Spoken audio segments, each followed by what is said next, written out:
Hey Sagittarius, this read is going to be for you guys. Let's jump on in. Let's see what the universe has to say to you guys today. So universe, what messages do you have for Sagittarius? Oh, shit. They're all feeling like they want to jump out of my hand, so I just have a feeling that I need to get going. I have power.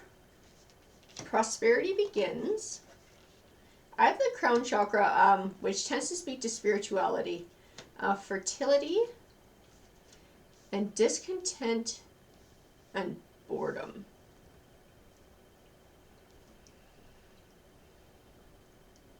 So far in these cards, what I'm reading,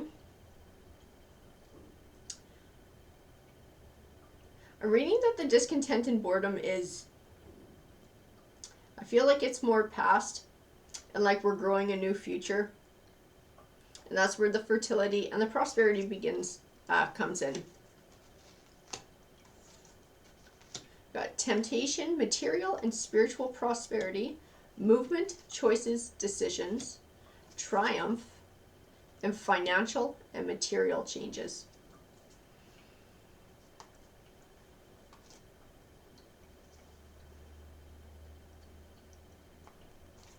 Yeah, so I'm feeling like we've made a transition, we've made some choices, we've made some changes, and we are now growing a new future, growing a new life for ourselves, and we're about to experience the benefits of it. That's what I'm getting from these cards. So let's keep going here with the tarot cards. And I got the Ten of Cups here, which speaks of abundance in the home life.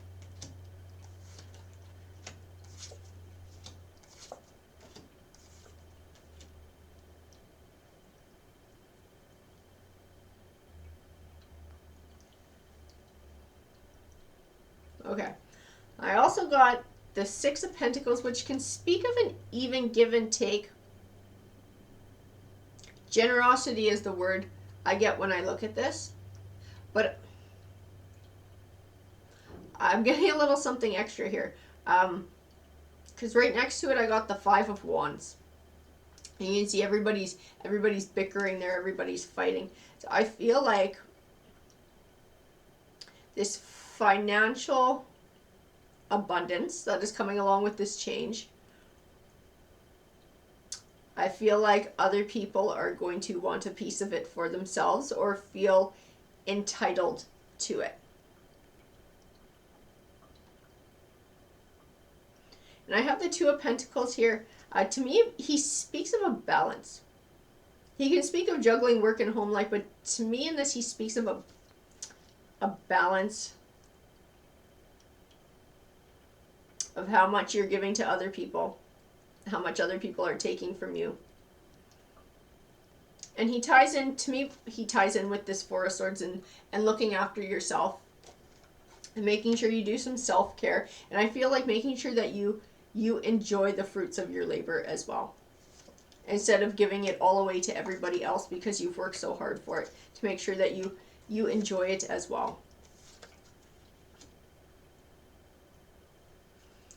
So I have the Nine of Wands, which represents sort of a long journey, but a progression towards a goal, making positive progress forward, even though it feels like it takes forever. So I feel like all of this you've been working on, you've been going through for a while, and it hasn't been easy. It's been a tough go.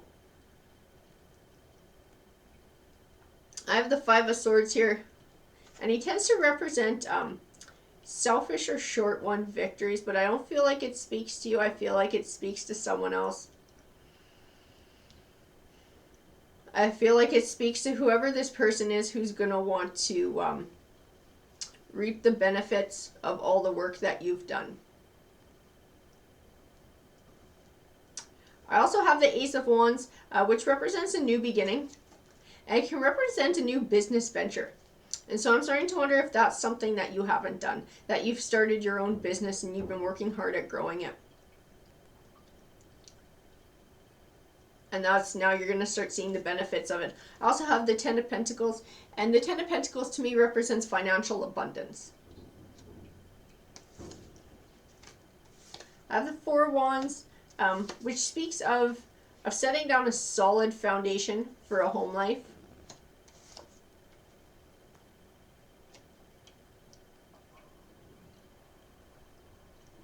And I have the King and Queen of Pentacles here. The Pentacles tend to represent finance.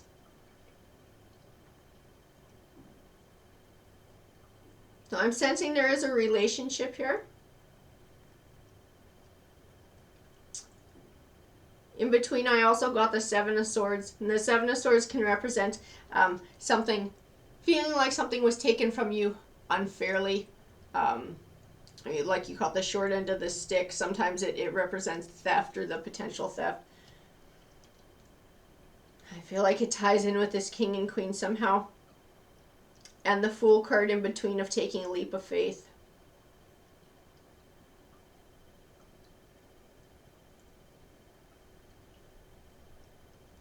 I almost feel like maybe it speaks of trust.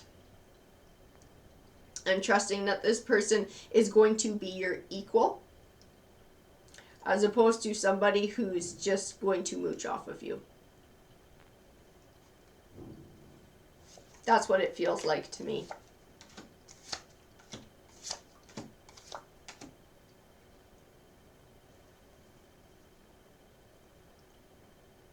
I have the Six of Cups, which sometimes call it a blast from the past card.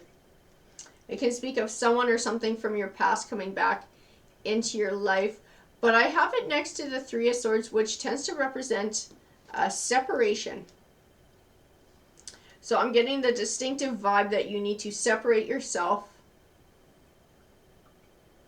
from something or someone in your past. I don't know that it's someone. I'm going to keep going so I can get a clear read on it. But I'm almost feeling like it might tie into the squabbling too. I'll just keep going on that one. I have the Nine of Pentacles, which again represents an abundant harvest and abundance. Seven of Pentacles, the same way. Like I'm just seeing lots of good things when it comes to money for you.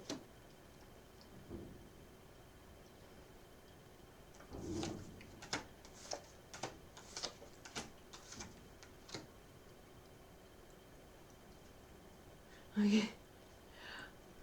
I got the Lovers card here. And I'm going to tell you the impression that I'm getting from the cards.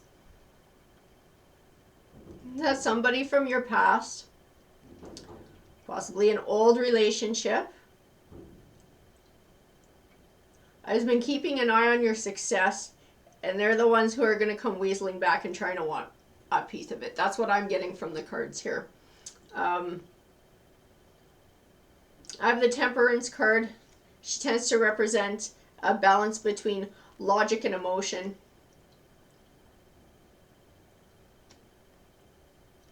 And I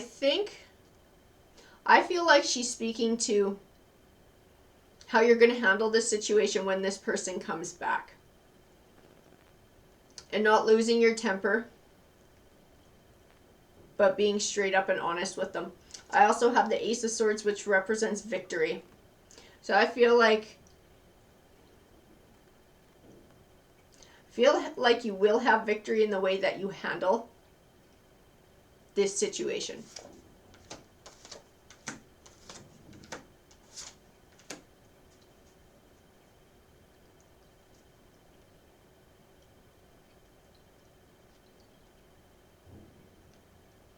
So I have the Eight of Pentacles here, and he tends to be called the Apprentice card.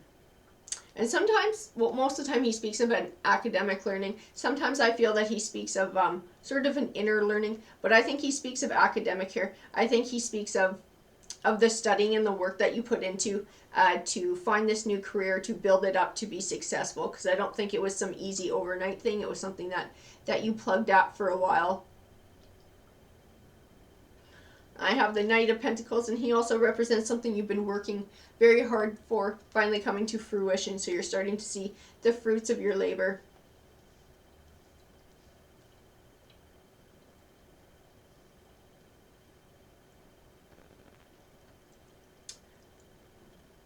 And I have the Nine of Swords.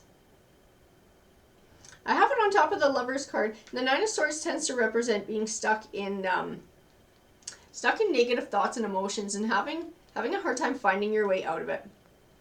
And I feel like it's going to tie into this person when they come back. They're going to say something or do something that's going to make you feel torn, make you have a hard time standing up for yourself and making a choice. And I think it's going to take a lot of inner strength to do so. And what I'm feeling like, I need to remind you, because the cards are just drawing my eyes back here, of an even relationship. A king and a queen, everybody doing their equal part. That's what you want. So when this person comes back to you and they say whatever they say, are they going to be the king to your queen or the queen to your king? Are you guys going to be equal partners? Or is this just a take relationship where someone just takes from you? So I think if you can keep that in mind, when this person comes back, I think it's going to be easier for you to make a decision about what you're going to actually do in that situation, and whether you're going to share